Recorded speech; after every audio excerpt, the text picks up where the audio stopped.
आज फिजिक्स का VVI question देखने वाले हैं। वीवीआई क्वेश्चन है, ये बहुत ही इम्पोर्टेंट है कि अवतल दर्पण से सिद्ध करें कि F बराबर R/2। या इसी का दूसरा जैसे क्वेश्चन बना सकता है कि अवतल दर्पण से फोकस दूरी और वक्रता त्रिज्या में संबंध स्थापित करें, ये भी क्वेश्चन रह सकता है। या अवतल दर्पण से सिद्ध करें कि फोकस दूरी और वक्रता त्रिज्या की आधी होती है, तो ऐसे क्वेश्चन पूछ सकता है। तो इसका हम देख रहे हैं सॉल्यूशन। तो सबसे पहले हम अवतल दर्पण का बना लेंगे चित्र।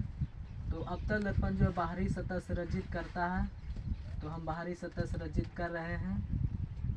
फिर इसमें क्या होता है, मुख्य अक्ष होता है। फिर इसमें आपतित किरण इधर से जाता है और वापस लौट आता है परावर्तित किरण। तो ये हो गया आपतित किरण, वापस लौटा परावर्तित किरण। और हम नाम दर्शा देते हैं, दर्पण का नाम M डैश, और ये P तुम्हारा ध्रुव हो गया, और ये क्या हो गया F अक्षांतर हो गया। और यहाँ से हम रचना कर लेते हैं, रचना कर ले क्या हो गया C वक्रता त्रिज्या, ये इधर से गया M आपतित किरण, और MF क्या आ जाएगा परावर्तित किरण। तो चित्र हम बना लिए हैं। तो इसी फोटो को हम इसका वर्णन कर रहे हैं। लिखेंगे माना कि अवतल दर्पण में माना कि अवतल दर्पण में AM यानी AM आपतित किरण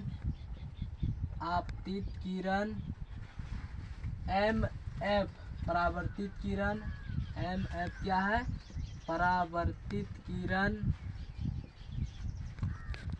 C वक्रता त्रिज्या या वक्रता केंद्र भी बोल सकते हैं, C वक्रता त्रिज्या। फिर F फोकसांतर और P क्या है ध्रुव है, और P ध्रुव है। तो हमने लिख दिया। तो अब इसका नियम से चलते हैं। तो हम पहला लिखेंगे परावर्तन के नियम से हम जानते हैं, क्या जानते हैं कि आपतित किरण परावर्तित किरण क्या होता है बराबर होता है। यानी इसका कहने का मतलब हुआ AM और MF, यानी AM आपतित किरण है, MF परावर्तित किरण है। इसका मतलब ई कोण और ई कोण क्या होगा आपस में बराबर होगा। तो लिख देंगे कोण AMC बराबर हो जाएगा कोण MCF बराबर हो गया, बराबर हो जाएगा क्या आ जाएगा CMF बराबर हो गया। तो फिर यहाँ से अगर ई कोण इसका बराबर है तो इसका एकांतर कोण क्या हो जाएगा ये हो जाएगा। तो हम लिखेंगे AMC बराबर हो जाएगा कोण MCF। जब दो को कोण बराबर हो गया तो निश्चित रूप से ये दोनों क्या हो गया बराबर, ई भी क्या हो जाएगा इसके बराबर हो जाएगा। तो लिख देंगे कोण CMF बराबर हो जाएगा कोण MCF। जब दो कोण बराबर हो जाएगा तो ये कैसा त्रिभुज बन जाएगा समद्विबाहु त्रिभुज बन जाएगा। तो इसलिए त्रिभुज CMF एक समद्विबाहु क्या है समद्विबाहु त्रिभुज है। तो क्या हो जाएगा MF बराबर हो जाएगा CF। जब समद्विबाहु त्रिभुज बन जाएगा तो क्या हो जाएगा MF बराबर हो जाएगा CF। इसको समीकरण 1 मान लेंगे। और फिर यदि दर्पण छोटा होगा तो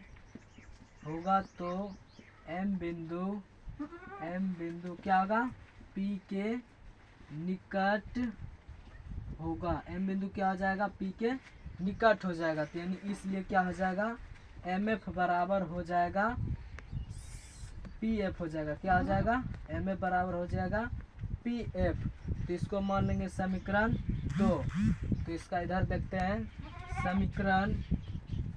समीकरण 1 तथा 2 से, समीकरण 1 तथा 2 से। समीकरण 1 में क्या इधर ये दोनों साइड क्या है बराबर है, तो इधर बराबर हो जाएगा CF बराबर हो गया क्या आ गया PF। तो हम लिख देंगे PF, यानी CF बराबर है PF। और मेरा जो मुख्य अक्ष है वो क्या है CP। तो CP जो है किससे मिलकर बना है CF प्लस PF। तो हम लिख देंगे CF प्लस PF लिख दिए। तो CP बराबर हो जाएगा CF के जगह पे हम लिख सकते हैं PF, का है कि दोनों क्या है बराबर है। तो हम PF लिख दिए प्लस क्या आ गया पी एफ, तो सी पी बराबर हो जाएगा, जोड़ेंगे तो क्या हो जाएगा 2pf हो गया। और सी पी को हम क्या लिख सकते हैं, वक्रता त्रिज्या आर हो गया, यानी 2 गुना फिर जो पी एफ क्या पक्षांतर है तो एफ हो गया। तो इसलिए एफ बराबर क्या आ जाएगा, इसको इधर ला देंगे तो r/2 हो गया। यही तो हमको सिद्ध करना था, ये क्या आ गया, प्रूफ यानी सिद्ध हुआ।